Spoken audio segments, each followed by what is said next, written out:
हिंदुस्तान तब स्वतंत्र हुआ। आओ आओ सलाम करें उन वीरों को जिनकी वजह से भारत गणतंत्र हुआ। माननीय मुख्य अतिथि, आदरणीय शिक्षक और मेरे प्यारे देशवासी, अस्सलाम वालेकुम वरहमतुल्लाहि वबरकातुहू।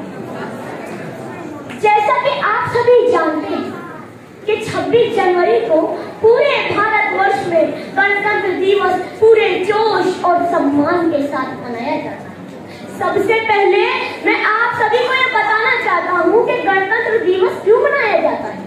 दरअसल 26 जनवरी 1950 को ठीक सुबह 10:18 पर भारत का संविधान लागू किया गया। यह लागू होने के बाद भारत एक गणतंत्र देश बन गया। इसके बाद डॉक्टर राजेंद्र प्रसाद ने भारत के पहले राष्ट्रपति के रूप में शपथ ली। भारत का जो संविधान है वो भारतीयों का अभिमान है।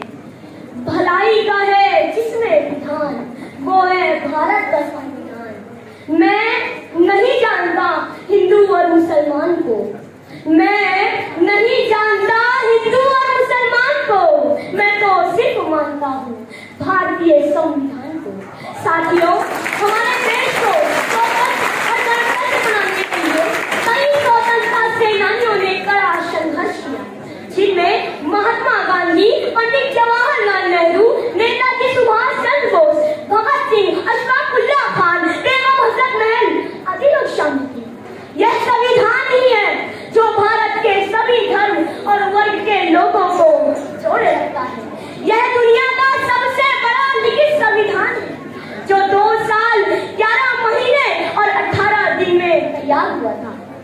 26 जनवरी को विद्यार्थियों द्वारा स्कूल, कॉलेजों और शिक्षण स्थानों में मनाया जाता है। इस दिन भारतीय सेनाओं द्वारा भव्य परेड किया जाता है और सभी सेनाओं द्वारा राष्ट्रपति को सलामी दी जाती है।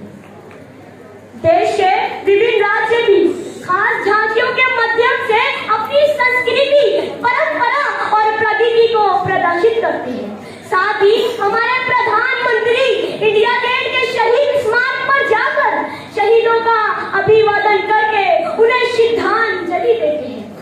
अंत में इन पंक्तियों के साथ विदा लेना चाहूंगा कि 3